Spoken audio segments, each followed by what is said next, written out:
Hey guys, tonight we're tracing your fingertips along the soft-grained planks of a Viking longhouse just before dawn. You're wrapped in a blanket that still smells faintly of wood smoke, old wool, and the roasted barley stew from last night's dinner. The fire is down to glowing coals. Outside there's the faintest suggestion of bird song, but not the bold kind, just one ambitious feathered scout testing the air. You wake up slowly, blinking at the thatched beams above, remembering today's the day. The voyage begins. The sea waits. But first, you pack. You probably won't survive this, by the way. Not the voyage, though that'll be brutal, but the packing. Because you're a Viking woman, which means you're responsible for basically everything that makes the voyage possible. Your partner may carry the sword, but you carry order. So before you get comfortable, take a moment to like the video and subscribe, but only if you genuinely enjoy what I do here. And hey,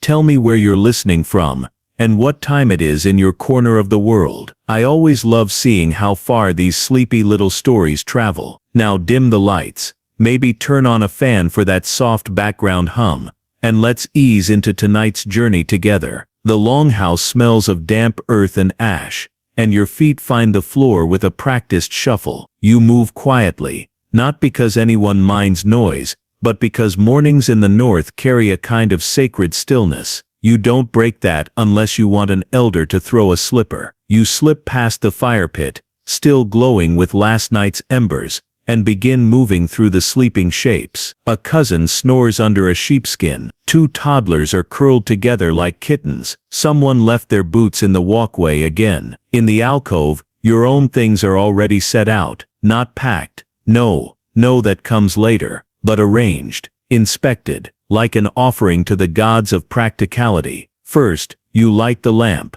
not because you need it. The sun will be up in minutes, but because ritual matters. You whisper a small chant your grandmother taught you, something about safe shores and favorable winds. It's not that you believe it, but you also don't not believe it. And besides, the rhythm of it soothes your breath. You begin with the easy tasks. Fold the blanket, tuck away the hair comb carved from antler, check the status of your socks, still slightly damp from yesterday's rush through the snow to fetch firewood. Typical. Your packing isn't frantic, it's meditative. You've done this before, but never quite like this. This voyage will be longer, the ship heavier, and the rumors, let's just say, if even half the stories about what lies across the water are true, you'll be glad you remembered the extra spindle whorl. You step outside briefly, to breathe the frost. It's crisp, your breath curls like a ghost. Somewhere down the hill a horse whinnies. Farther still, you hear the echo of waves slapping against wood.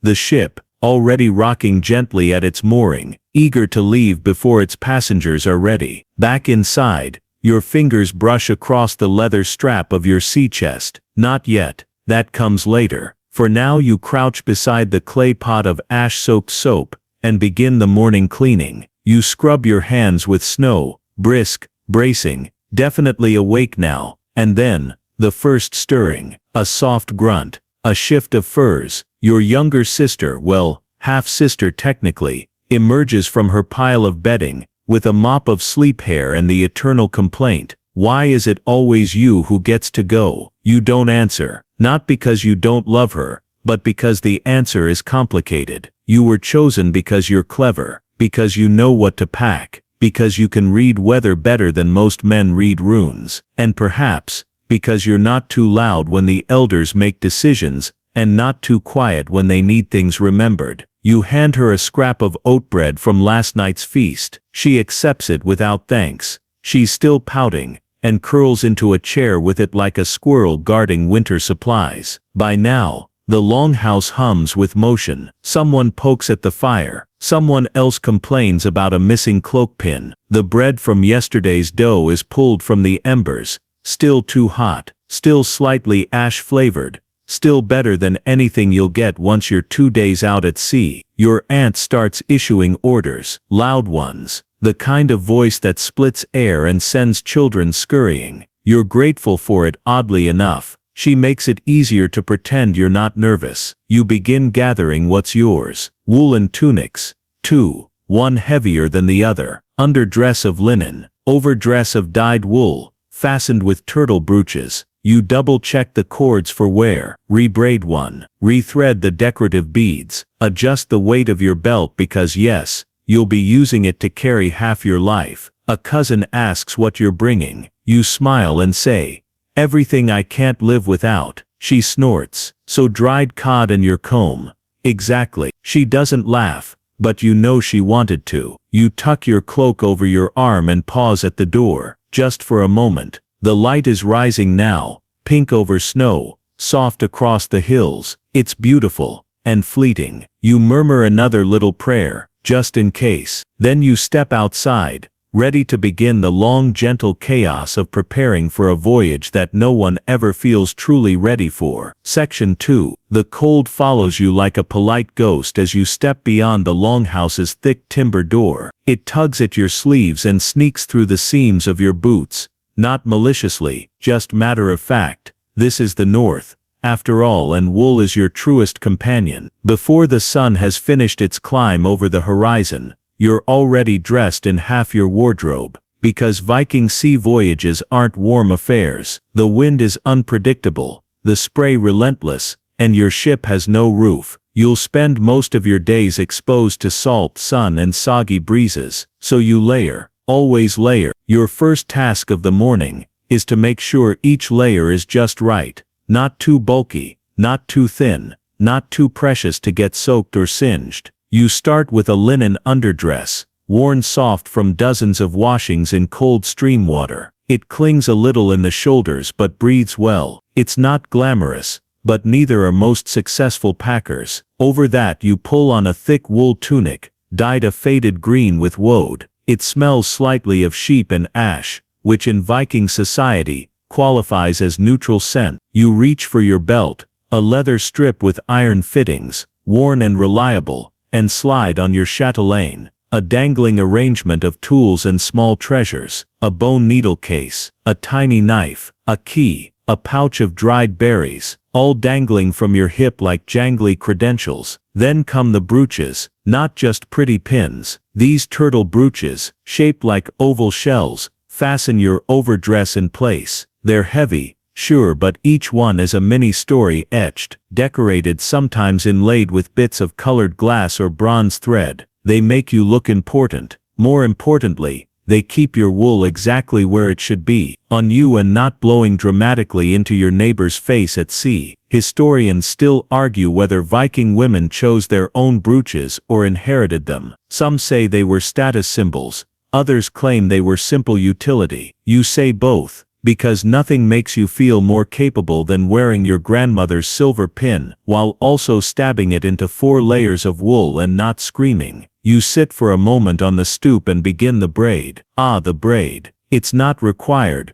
but it's tradition. A long plait down the back means readiness. 2 shorter ones tied at the sides. That's for travel, or flirtation, or distraction depending on who you ask. You go with the single braid. Neat, practical, a little stern. Just enough to say, "I'm focused," but not enough to say, "Don't talk to me." As your fingers weave, you tuck in a strip of dyed ribbon, red, to catch the eye of luck, and to distract from the frizz that always shows up after day 2 on the water. By now the household is bustling. Children run underfoot, swinging bundles of linen and yelling about sea monsters. The older men pretend not to listen. The women pack calmly, methodically. Everyone knows what needs doing. Everyone also knows someone will forget something important. You try not to be that someone. The cloak comes last. It's heavy, with a fur collar, and woven so tightly it could probably deflect an arrow. You swing it over your shoulders and fasten it at the chest with a round bronze clasp. It hangs like armor, smells like damp straw,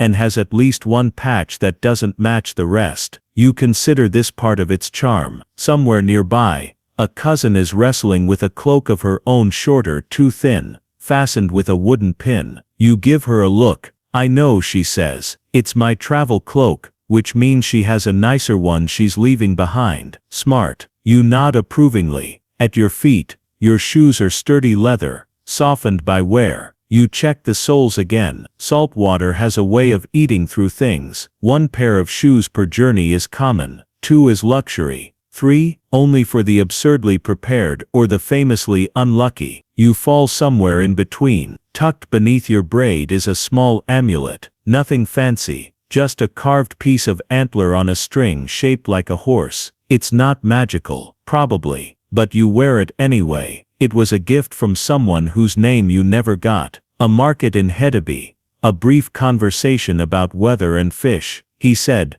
for safe travel. And you didn't ask questions. You wear it now, hidden but present. Nearby, your sister's voice carries through the chill. You're dressing like you're about to meet a king. You smirk, better overdressed than soggy. She snorts and ducks inside again. And then comes the moment. You stand. Everything you're wearing, everything you're carrying, it all fits. It all works. You know where each pouch is, which bag holds your spindle, which sleeve hides a dried fig in case of emotional emergencies. You're dressed not for fashion, not for beauty. You're dressed for function, for flexibility, for whatever may come across the sea. A merchant, a storm, a new settlement, a lost cousin, a god. Viking women didn't wear armor most of the time. They didn't need to. They wore knowledge, preparation, layers of wool and knowing glances and quiet competence. They dressed for survival and still found ways to decorate it.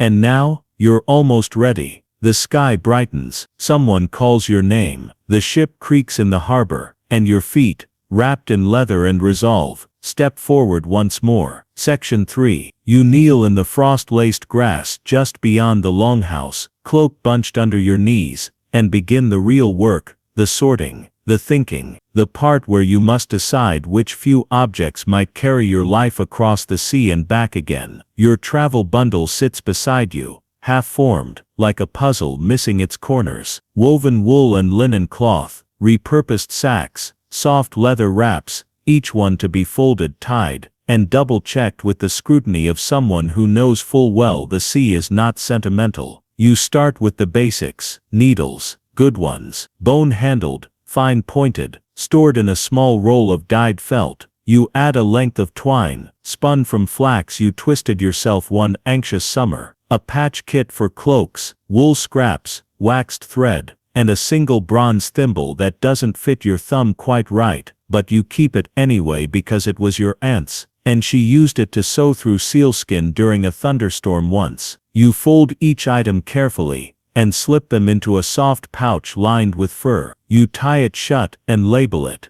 not with ink, but with memory. You'll know it by weight and smell alone. Next comes your spindle and whirl, tools so familiar, they might as well be extensions of your hands. You wrap them in a layer of woven cloth, and tuck them beside the pouch. On calm days at sea you might spin. It keeps your hands steady, your mind busier than your stomach. Then to the little luxuries. A carved comb, ivory, with tiny runes along its spine that may or may not say something wise. A pot of dried berries. A scrap of soap, ash-scented and rough. Not strictly necessary, but a few drops of comfort can stretch a long way at sea. You tuck in a strip of blue-dyed ribbon too, just in case you need to trade or bribe a child to sit still. Every item has to justify its place, not by volume or weight, but by usefulness. Historians still argue how much Viking women carried on sea voyages. Some believe they brought entire cooking kits and tools. Others insist that most of it was communal and minimalist. The truth, probably somewhere in between. You pack as though you're doing both. You reach for the linen wrap next, folding it around 3 small wooden cups, a horn spoon,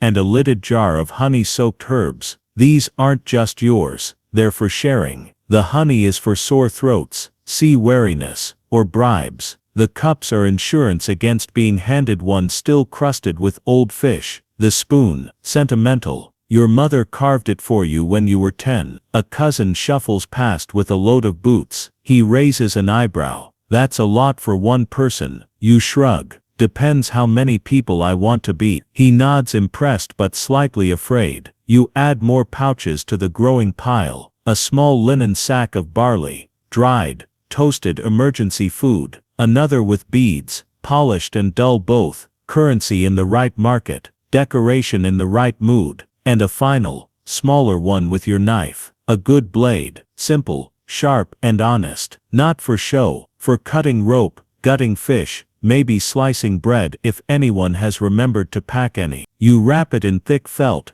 and tuck it near the top of your bundle, where it can be reached quickly but never loosely. Everything is chosen, nothing is accidental. A woman nearby hums softly as she rolls her own set of essentials into a leather satchel. You recognize the tune. It's older than most people's grandmothers. A song for safe crossings, or butter churning, maybe both. You hum along quietly, then pause. The bag still feels light, which means something's missing. You look around and spot it. Your thread scissors, small, sharp, shaped like a bird. They were under the bench, where they always seem to fall when you're distracted. You tuck them in with a grin. You'll need them, not just for thread, but for snags, knots, hair, reeds, string, tension. A boy runs past with a wooden bucket and yells, "We're leaving at midday." You nod, though you were hoping for slightly later. One final inspection, one last check of every pouch, wrap, and fastener. You take the bundle, flip it over gently, and retie the knots. Double loops,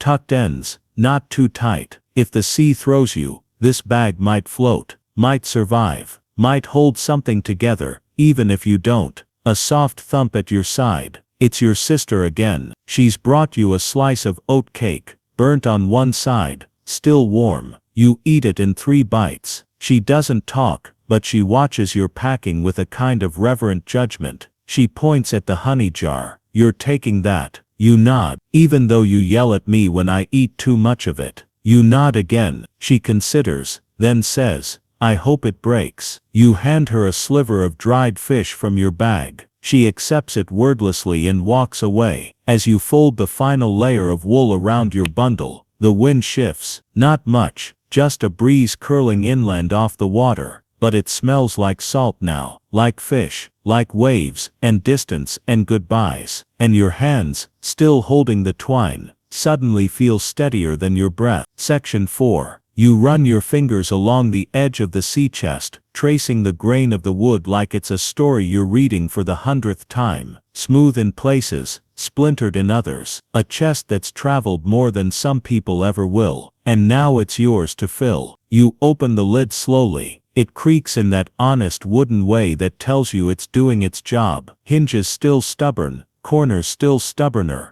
Inside, the bottom is lined with an old woolen cloak that's seen better decades. You left it there on purpose, to cushion what matters most, because the chest isn't for practical things. Not the barley, not the soap, not the twine or the fish. No, this is the important chest, the one that holds heirlooms, tools and tokens you'll need, not for survival but for identity. You start with your weaving tablets. Square pieces of carved bone with perfect little holes worn down from use. You slip them into a linen wrap, along with a half-woven braid in blue and gold thread. If you find yourself welcomed into a new household across the sea, you'll offer this braid. If not, you'll finish it someday, during a quiet hour, when the wind has dropped, and the rowing is steady. Next, your bone needle case. Not the one for everyday sewing. This one's different. It's carved with symbols. A gift from your grandmother, passed to you the winter you turned 12. The needles inside are fine, sharp, and very slightly bent, just enough to make you smile. Then comes the real weight, your iron shears, wrapped in cloth, tied tight. They're heavy, too large for casual use, but essential for real work. A sign to anyone watching that you know what you're doing. You add your brooch polish,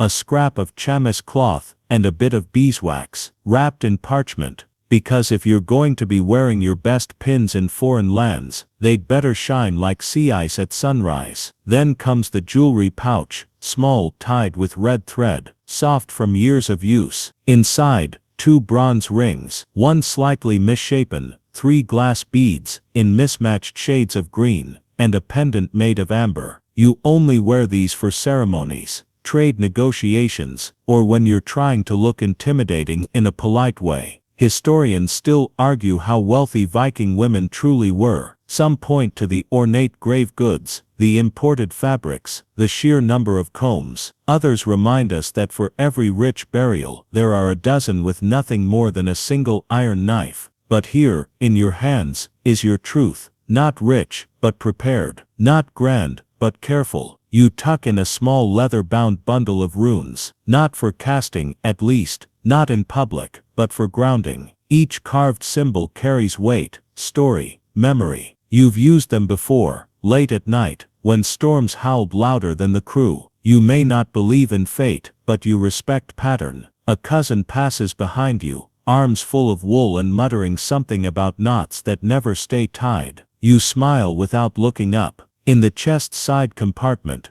cleverly carved into the wood, you slide in 2 bars of soft iron. Trade goods, sure, but also repair tools. You wrap them in cloth to keep them from knocking against your grandmother's spoon, which you slide in beside them. It's curved from decades of stirring. You'll never use it. You just like having it near. Then finally, the oddities. A bit of chalk, a raven feather, a tiny mirror, blurry and cracked at the edges, but still able to catch a bit of your eye when the light hits just right. You press it to the bottom corner of the chest and let it lie flat, because sometimes, on long voyages, it's good to see your own face. You step back for a moment, chest open, breath steady. You think about what's inside. None of it essential, all of it irreplaceable. These are not just objects, they're anchors. They say who you are, where you came from, and how much you've noticed. Because only someone who pays attention carries beeswax, and a spoon, and trade-ready iron, and a feather that might, just maybe, have belonged to a raven sent by Odin himself. You smile, then close the lid slowly, pressing down to hear the satisfying click of the latch engaging. A younger girl, neighbor's daughter, probably, peeks over your shoulder. What's in there? Secrets, you say. She squints. Like love spells? No, like scissors and chalk. She frowns. Boring.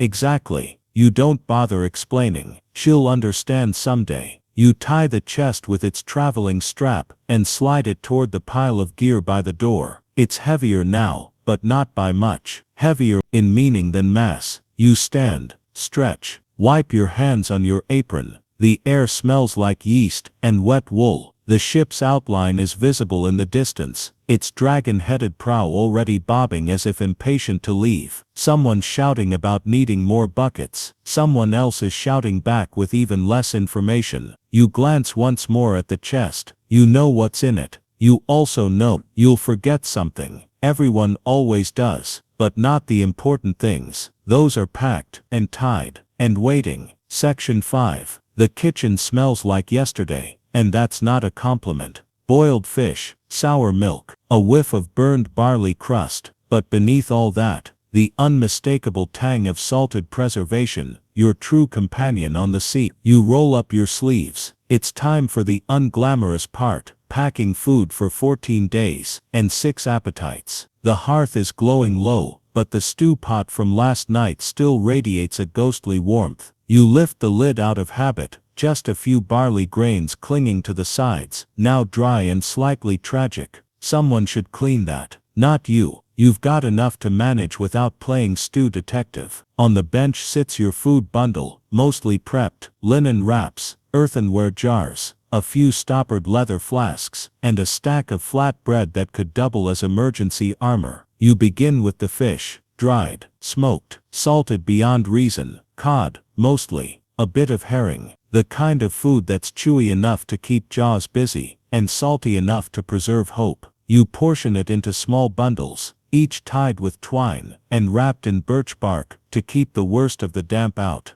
The bundles don't look like much, but they're gold on the open sea. Every crew member has a breaking point, and it usually arrives somewhere around day 3 of salted fish again. So you add a surprise, a tiny pouch of mustard seed, dried and crushed. You'll mix it with water and smear it on the fish. It won't make it good, but it will make it different. And sometimes, difference is a kind of magic. Next, the barley cakes. Flat, dry, dense as stone. If someone dropped one on your foot, you'd limp for days. But they last forever. and they're oddly comforting. You wrap them in cloth and slip a sliver of dried apple between every few layers, your secret bribe system for moody rowers. Historians still debate whether Viking food was as bland as people assume. Some evidence suggests they used herbs, sour berries, and even imported spices on rare occasions. Other sources point out that most of their meals resembled flavored paste. You lean toward the optimistic side. You add crushed juniper berries to one batch of cakes and a whisper of dried onion to another. A little variety, like a quiet song among grunts and storms. Then come the cheese wheels, if you can call them wheels. They're more like waxy bricks, aged in smoke and stubbornness. You sniff one, wince slightly, then nod.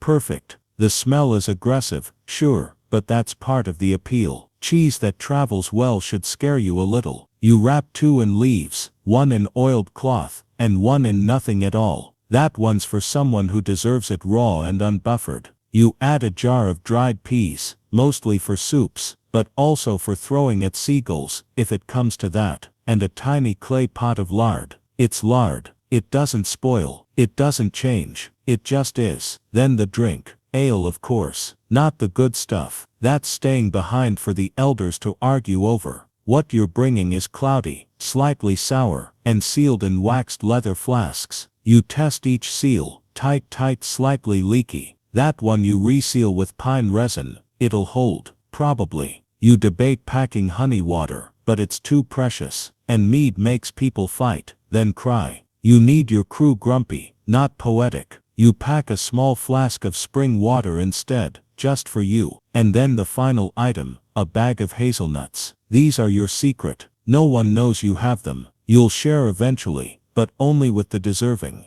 They're for the days when the sea is cruel, and the crew more so. One handful of nuts, and suddenly the sky feels manageable again. You tie off each bundle with practiced hands. Everything labeled in your mind. Everything accessible. Everything redundantly secured in case of storms, leaks, or over-enthusiastic rodents. A boy peeks in the kitchen doorway and asks, "Are you done packing the fish bricks?" You hold one up. "Want a sample?" He vanishes. Fast. You smile. Victory comes in strange shapes. Outside, someone sneezes. Someone else curses at a chicken. The world is awake now. You take a moment to wash your hands in a basin of melt water, cold enough to make your fingers curse your ancestry. Oh.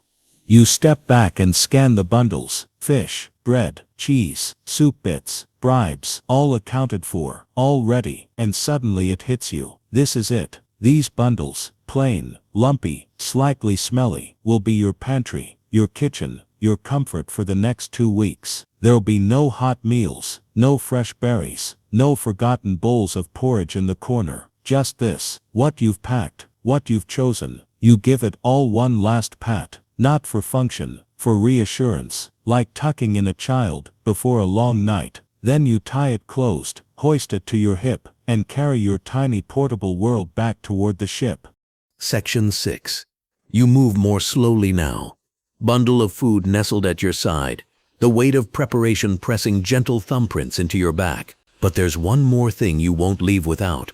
Not clothing, not cheese, not anything that rattles. It's the quiet bundle, the one with herbs, runes, and whispered spells, your true companions when sickness comes calling. Tucked in a fur-lined pouch beneath the bench are your healing things. You lower yourself beside it, kneeling in the cool dust, and gently pull the bundle free like a mother lifting a sleeping child. Inside, everything smells of dry earth and old smoke. First comes the birch bark, curling, papery layers wrapped in string. You snap a strip in half. It peels cleanly, still crisp. It's for pain, or wounds, or if you're desperate, for writing a message to someone who doesn't need ink to understand your urgency. Next, a waxed packet of dried yarrow. You press your nose to it and breathe in that bitter medicinal sharpness. Some say yarrow stops bleeding, others say it attracts lightning. You believe it mostly repels panic. Then the nettle leaves crushed to a fine dust, perfect for teas or poultices. They sting on contact when fresh, but dry nettle is your friend. It's strong, earthy, and packed with iron. Probably, you haven't measured, no one has, but it feels like iron. You gather thyme, meadowsweet, and a little bunch of wormwood. Not for everyone. Its bitterness divides opinion, but it settles your stomach when nothing else will. And stomachs will be the first to complain once the sea decides to show off. Tucked between herb bundles is a leather strip rolled around a row of talismans, tiny wooden rune charms, each carved carefully and strung together with red thread. They jingle faintly when you move them. You never hang them openly, but you always pack them. Historians still argue whether Viking women were the primary keepers of healing magic, or if men shared those roles equally. Some sagas speak of wise women and seeresses guiding entire villages. Others mention men with healing hands and knowledge passed down like recipes. The truth, you suspect it wasn't a competition, just necessity. Whoever had the herbs and the nerve did the healing. You also add your stone, not a pretty one, just a flat thumb-sized bit of river-washed granite, flecked with mica. You found it as a girl, sick with fever, and clutched it so tightly in bed that it left a mark in your palm. You're not superstitious. Not really, but the stone always comes with you. You slide in a bundle of dried moss, clean, absorbent, versatile. Also excellent for stuffing between gaps in boots or plugging leaks in dignity. A tiny bone spoon wrapped in wool, and a strip of tightly rolled linen, clean, boiled, and folded more precisely than your conscience. Then come the whisper things. A feather, tied with a strand of your own hair. A pebble with a hole worn clean through by water. A dried seed pod that rattles like a warning. Not magic. Not really, but not magic either. You pack them at the bottom of the pouch. Atop it all, you place a small wooden charm shaped like a boat, carved years ago by a woodworker with shaking hands and a penchant for gossip. He gave it to you after you nursed his son through a particularly unkind winter. For balance, he said, and for finding the right wind. It hasn't failed you yet. You tie the pouch shut with calm fingers. No rush here. The boat won't leave without you. Probably. You stand, tuck the healing bundle beneath your cloak, and feel its reassuring bulk settle at your side. You're not a healer. Not exactly. But you've patched wounds, soothed headaches, and whispered over the fevered before. You know the difference between helpful silence and foolish confidence. That's all healing really is. Outside, the world continues in its messy rhythm. You pass the eldest uncle muttering over a broken oar. Two toddlers fight over a chicken feather. Someone spills milk. No one apologizes. The ship groans as if sighing in solidarity. You nod to each in turn and keep walking.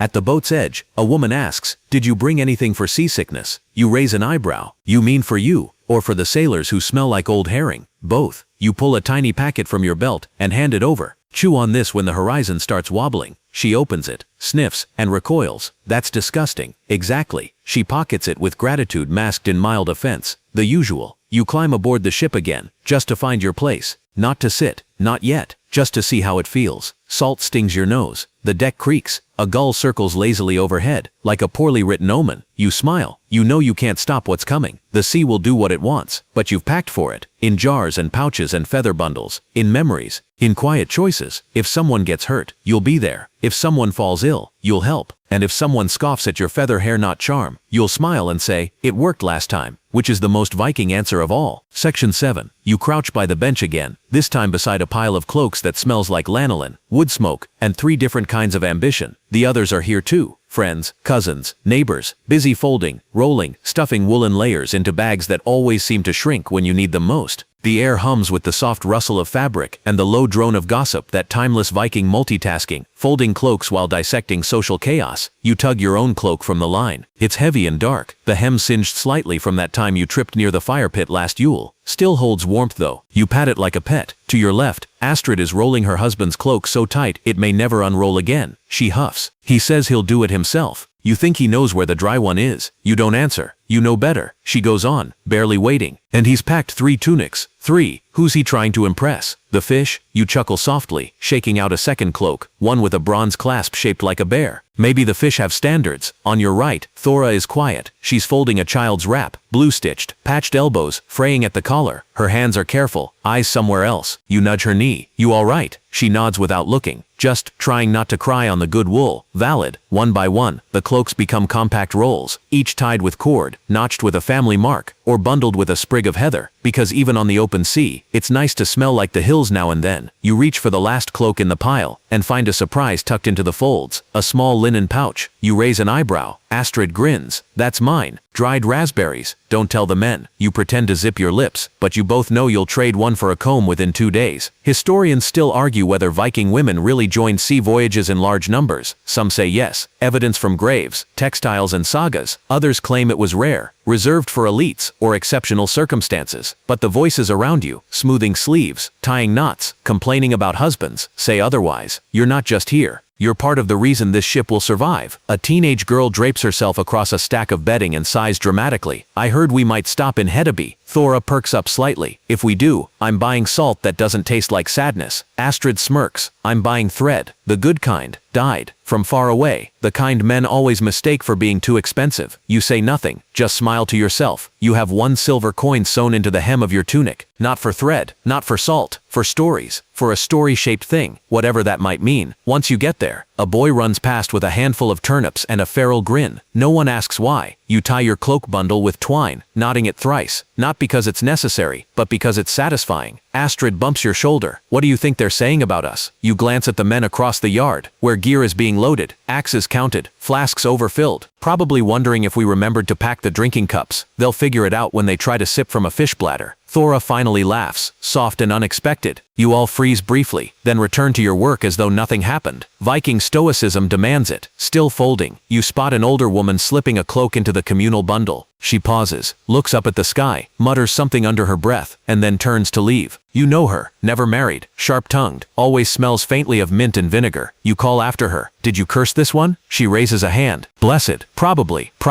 You finish the last tie. Stand up, stretch. Your knees crack in ways they didn't last year. Or maybe you just notice it more now. The piles are done. The cloaks are bundled. The gossip has cooled to a simmer. There's something comforting about this moment, like the eye of a small storm. No one's panicking. No one's shouting. Just quiet competence wrapped in wool. You look around. These women, these shipmates, have packed for others, mended what was torn, bartered with local logic, and folded fabric like it's a form of diplomacy. Every stitch, every knot, every curse-turned blessing, makes the voyage more survivable. You reach down and tap your bundle twice. It thuds back, solid, stubborn. You are ready, or close enough. And if you're not, well, at least you'll be cold in style. Section 8. The soft bleating of a goat somewhere in the distance blends with the muffled caws of gulls overhead. But here, in the shaded side of the yard, a different sound holds your attention. The squeak of wooden toys, the giggles of toddlers, the quiet grunts of a child trying to carry a fur blanket twice their size. You've reached the children's corner of the voyage, a world apart, even though it's going exactly where you are. There are 5 little ones this time. 2 barely walking, 1 who insists she's old enough to row, and 2 wild-haired boys who may or may not survive the trip without falling overboard or into a barrel of pickled onions. One of them is yours, or at least you're mostly responsible. The lines blur when the village raises its young in overlapping circles. You kneel and untie a satchel by the longhouse wall. Inside, a collection of soft things, small distractions, and sanity-saving items packed with quiet desperation. First, the furs, rabbit skins mostly, stitched into little pads for sitting, curling up, or building forts under rowing benches. You shake each out and fold them tightly. A ship's deck is not known for its comfort, especially not for small limbs and easily bruised egos. Next, the toys. A carved horse with 1 ear, a spindle top that spins slightly lopsided, and a set of tiny wooden figures. Man, woman, goat, ship, and what might be a very fat fish or a slightly abstract cow. You wrap them in linen, then add a strip of bright ribbon, a scrap from an old apron. It serves no purpose except to make small eyes widen. Historians still puzzle over the presence of toys in Viking graves. Were they symbolic, actual playthings, training tools for future farmers, warriors, or weavers?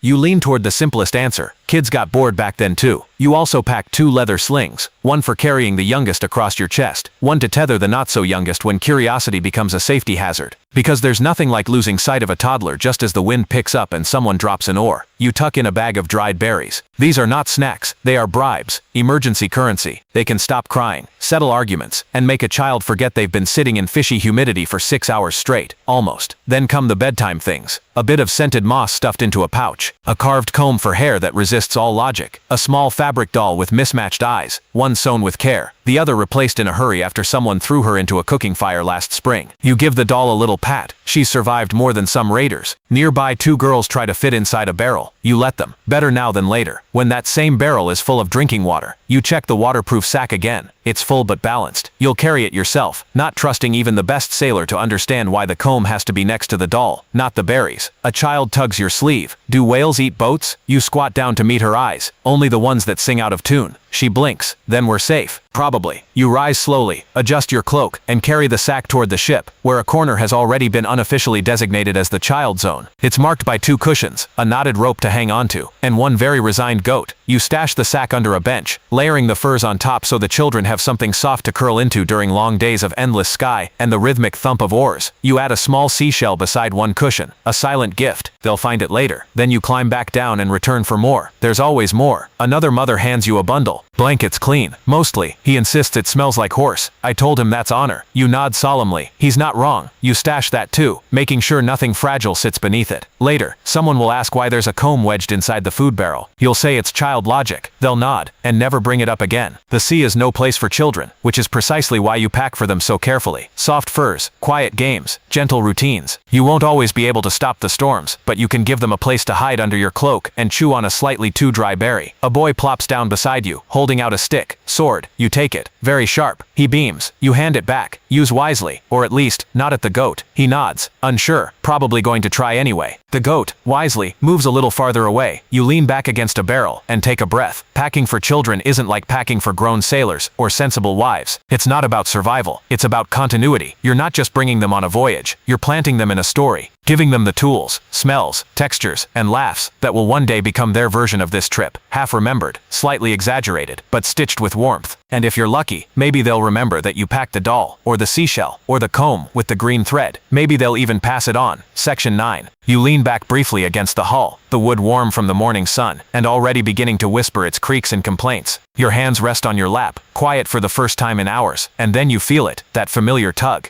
That little ache that says, should you, could you, will anyone notice? It's time for the forbidden things. You glance over your shoulder. No one's watching too closely. Astrid is arguing with someone about turnip placement, and the children are chasing a feather into oblivion. You shift slightly, reach beneath your tunic, and unlace the inner pouch sewn discreetly behind your belt. Inside, your small rebellion. First, the comb. Not the practical one made of bone, all splinters and utility. This one is made of polished wood, carved with spirals, and oiled until it shines. It smells faintly of pine resin. Completely unnecessary. Entirely delightful. You run your thumb across its spine. This is not the kind of item one brings on a hard voyage, but it's here anyway, tucked away like a secret indulgence. Next, the glass bead. Bright blue. Iridescent. From somewhere far south, where sand melts in heat, and people wear color like second skin. You traded for it moons ago. 3 skeins of dyed thread, and a story you still think you oversold. It has no use. It will buy you nothing. But it sings in the light, and that's enough. Historians still debate whether Viking women wore these beads only for adornment, or if they held ritual significance. Some suggest wealth display. Others think they marked stages of life. You think maybe both, maybe neither. Maybe a woman just wanted to carry a piece of sky with her. You slide in the bundle of sweet birch bark. It's for chewing. Soft, fragrant. A poor woman's perfume and a nervous habit rolled into one. You nibble on a corner now, just because the taste is faintly sweet, a little like childhood. There's also a scrap of vellum, folded carefully. You unfold it now. Even though you've read it so many times the ink has started to blur. It's a charm, a verse, maybe a prayer, written by a friend who doesn't believe in gods but believes in you. That's better, somehow. You refold it and tuck it deep. Last, the packet of dried rose petals. Completely impractical. Not good for healing. Not strong enough to scent your clothes, but when steeped in water they tint the cup a soft pink and remind you of home.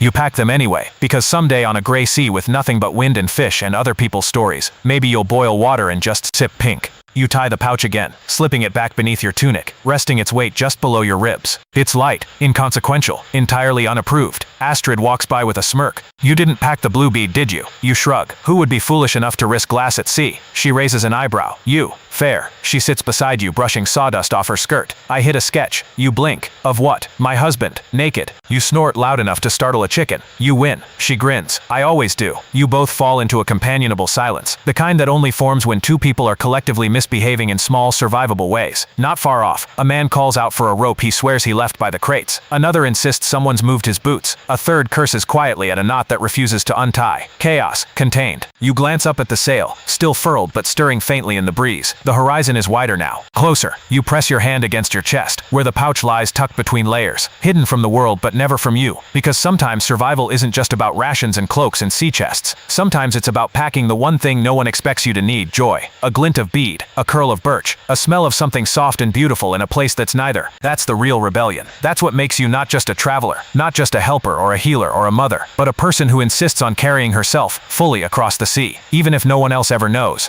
Section 10. A gull screeches above as if auditioning for a role no one asked it to play. Below, the ship rocks slightly in its shallow cradle, not yet afloat but already behaving like a beast that knows it's about to be loosed. You step back from the edge, brushing sawdust from your skirt, and reach for one of the last and most irritating parts of any Viking journey: the communal items. The things no one wants to pack, but everyone ends up needing. You're talking oars, ropes, buckets, extra cloaks, an unreasonable number of bowls for people who eat mostly with their fingers. You find the bucket pile first. Some are wood-banded, sturdy, made with care. Others look like they were slapped together during a thunderstorm with prayer and panic. You lift one and inspect the bottom. No holes. Good enough. You pack 3. One for water, one for bailing, and one that will definitely end up as a stool no matter how much you warn people. Nearby, 2 men debate whether you can pack a spare sail without offending the ship's spirit. You don't weigh in.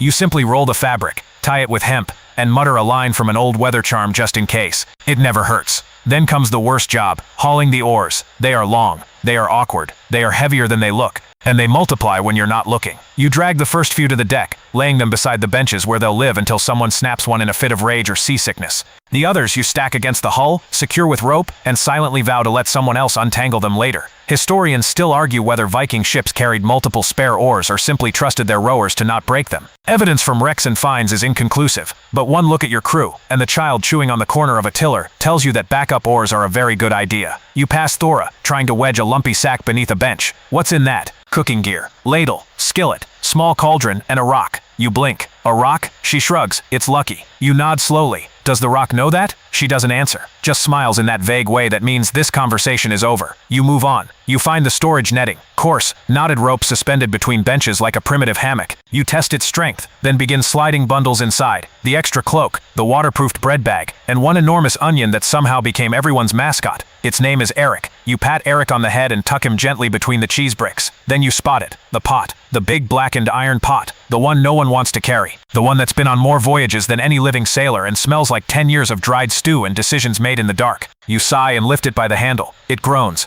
You groan back. As you heave it aboard, a voice behind you mutters, "That thing better not come loose in a storm again." You smile sweetly. Only if you do. He retreats, as he should. You wedge the pot near the center post, tying it down with enough rope to impress a longship builder. You wrap a bit of cloth around the handle too, so it doesn't rattle during night watches. Small things make big differences in sleep. You pause, wipe your brow and glance at the deck. Slowly, unbelievably, it looks ready. Cloaks stacked, food stashed, healing herbs hidden in their quiet pouch, toys tucked, charms pocketed, oars lashed, and the communal things, those awkward, necessary, everyone wants them but no one thinks of them things, they're here too. It's not elegant, nothing is symmetrical, and someone's already misplaced a drinking cup, but it's whole, it's enough. You lean over the edge again, peering down at the shallows, watching the water lap gently at the sides of the hull. It smells briny and sharp, a promise rather than a threat. Behind you the others gather, slowly, like reluctant stars pulling into constellation. Astrid with a bundle of ropes, Thora balancing a water flask in one hand and a seasick child in the other. That older woman again, clutching a carved staff and muttering something about wind directions and don't say the sea's name until you've left it. You take a breath. You feel the deck beneath your feet, already shifting, already testing your balance. Your legs remember. Your heart does too. The voyage hasn't started, but it's about to. And everything you need, from onions to secret beads, from children's toys to pots that won't die, is aboard. That's the magic, really. Packing for others. Packing with care. Packing in a way that says we don't know what's coming, but we'll meet it anyway. One bucket, one oar, one enchanted cooking pot at a time. Section 11. You stretch your arms behind your back until your shoulder pops. Just once, like a polite reminder that you are no longer 20. A breeze lifts your hair, and with it a familiar scent, salt, tar, sun-warmed wool, and the faint anxiety of last-minute additions.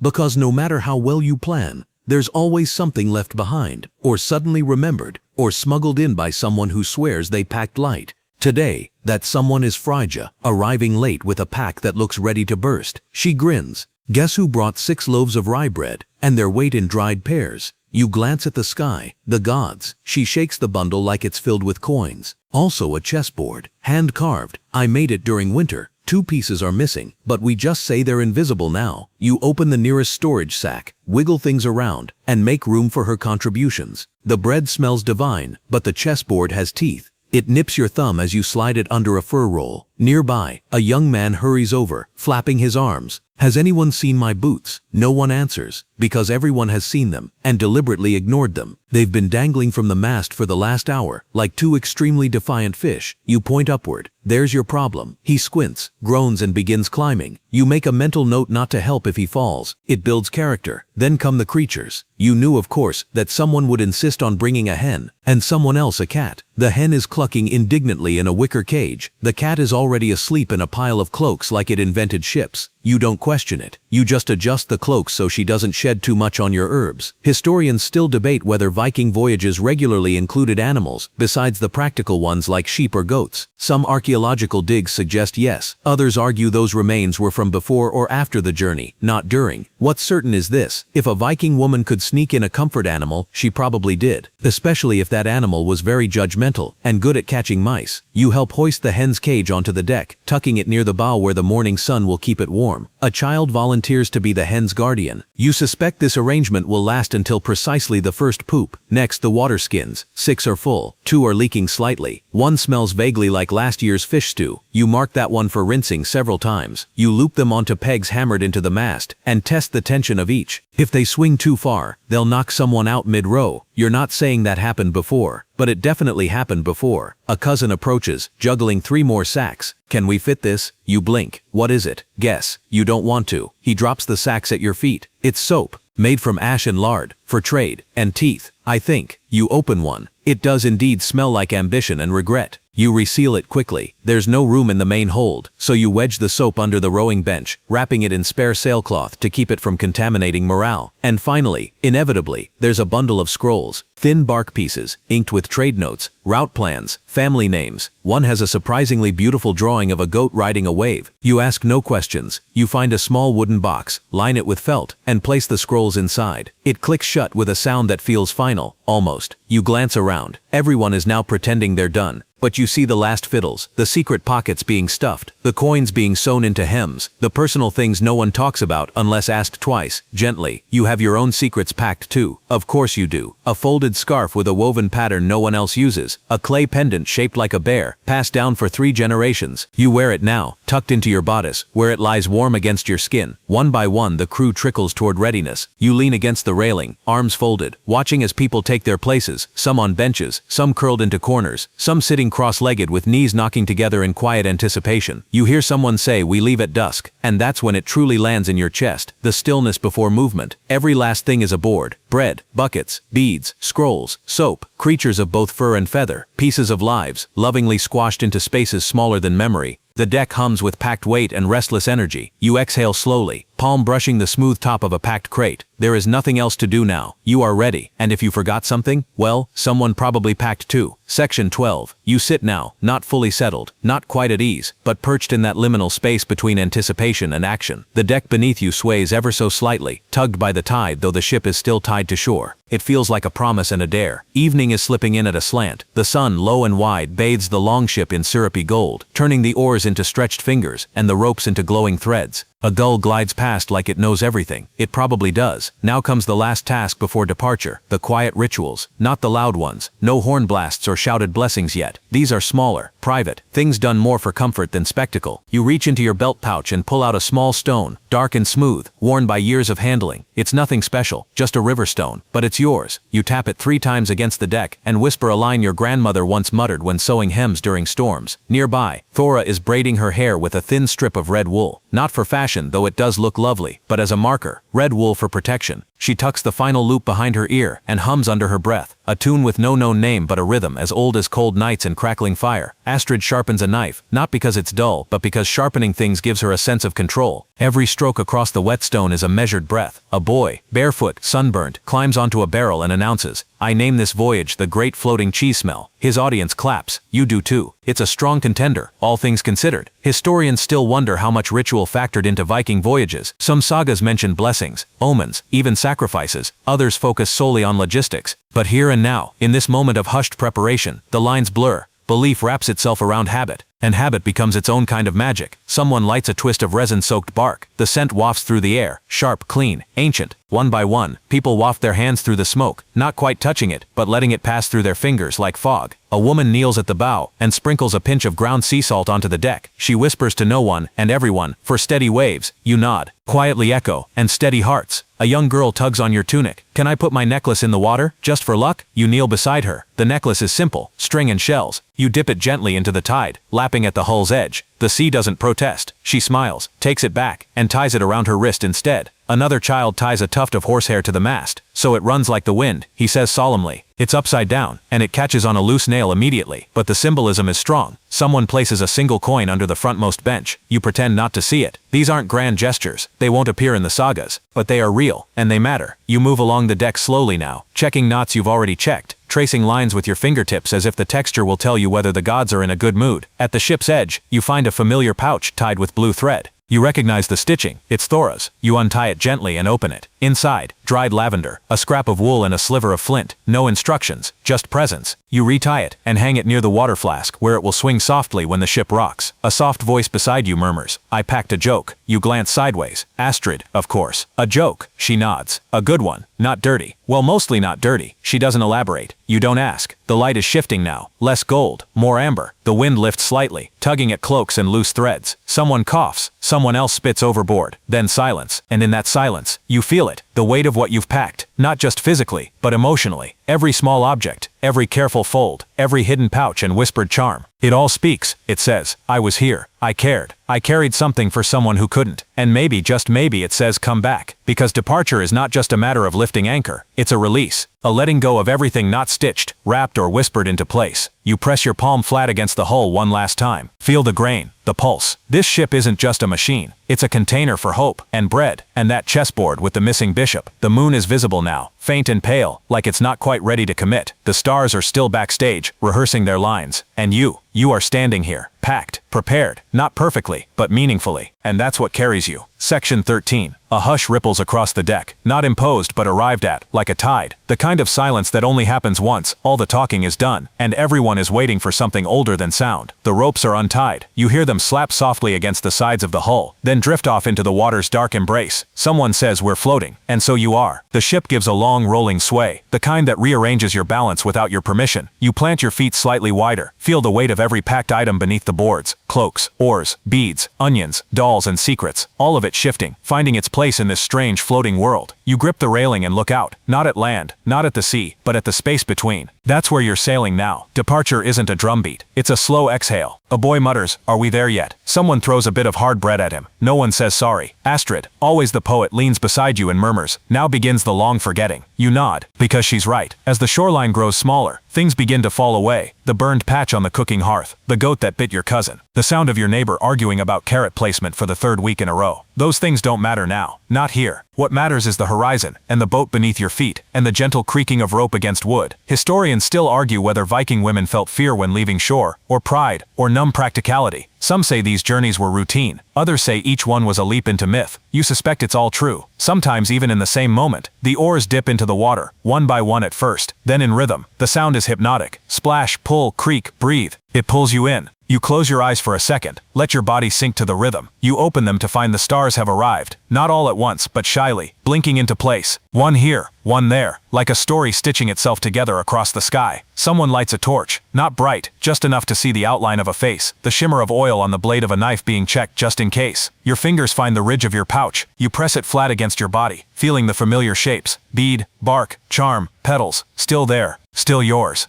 A girl begins to hum, a soft tune, nothing specific. Others pick it up, just the shape of the melody, no words. It becomes a thread tying you all together as the water deepens beneath you. A splash to your left, probably a fish, possibly a god. You don't ask. The boat dips, then rises, as a wave slides under. Not large, not threatening, just present, like time. You notice the children are already huddled into their nests, furs and cloaks, and one rather lumpy pillow made from a bundle of old socks. A small hand reaches up and grabs the edge of a bench as the ship tilts gently. No crying, just adjustment. You sit near them now, not hovering, but close enough to feel responsible. A child sleepily mutters, "Tell me where we're going." You smile. "West." "What's west?" You think for a moment. "Somewhere that smells different." They nod, content. Behind you, two women argue about whether it's going to rain tomorrow. One points at a star, the other at her elbow. You don't interfere. They'll both forget the argument by dawn. You hear someone whisper a prayer. You don't catch the words. It's not for you. That's okay. The cat, of course, is already asleep on the highest crate, paws tucked under, tail twitching once every few minutes like it's dreaming of conquest. You check the ropes again, your fingers moving almost on their own.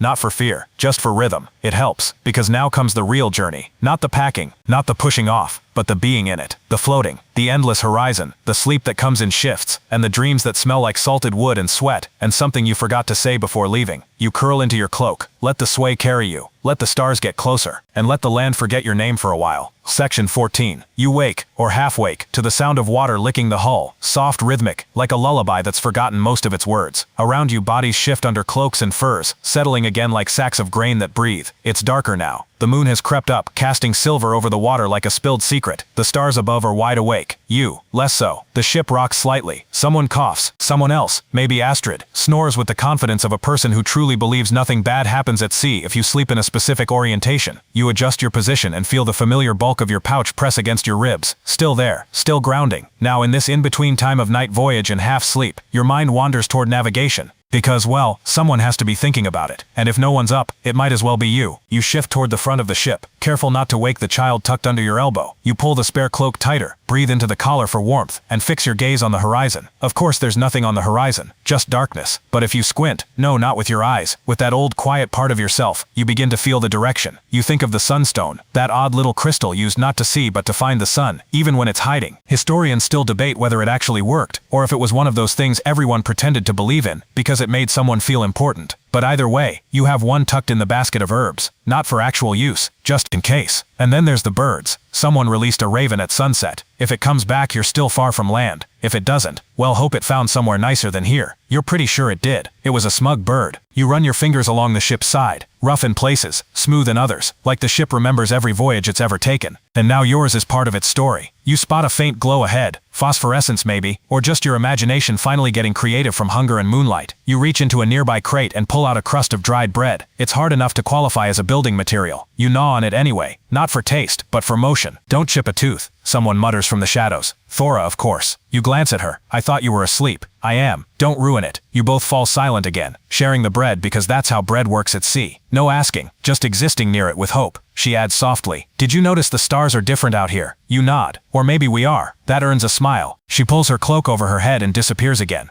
You lean back, staring upward. The sky is a kind of map too, if you know how to read it, and even if you don't, it tells you something important. You're not alone, because someone, centuries ago, stared at this exact same stretch of stars and thought, I should keep going, and now here you are, still going. You whisper a few directions to yourself, not because you're in charge, but because it helps to speak them aloud. Northwest, past the outcropping, follow the wind curl, trust the gulls, not the crows. It's mostly nonsense, but comforting nonsense. Your hand strays again to the beads sewn into your cloak's hem. 3 blue, 1 green, 1 bone, not for counting, just to remember. The ship creaks, complaining quietly, like an old friend whose joints predict weather better than any charm. The sea slaps a bit harder now, not angry, just reminding you it's still there. And beneath it all, the feeling, that subtle forward pull, not dramatic, not cinematic, just steady. You're going somewhere. You don't know exactly where, but neither did the ones before you. They packed their beads, they tied their bundles, they whispered to cats and named onions, and prayed to stars that sometimes answered, and sometimes didn't. You're not the first, and you won't be the last, but you are here, moving, and in the dark, on the water, beneath stars that don't need your name. That's enough. Section 15. You sit with your knees drawn up, cloak wrapped tight, chin resting lightly on folded arms. The night around you feels bigger now, like it stopped pretending to be small. The kind of night that makes your thoughts louder, even if you don't speak them. The sea murmurs below, the stars above hum in silence, and the ship, your ship, drifts forward through water and time, carrying a cargo of food, furs, tools, stories, jokes, bruises, beads, and people who will either become closer than family, or start a mild knife feud by the 3rd day.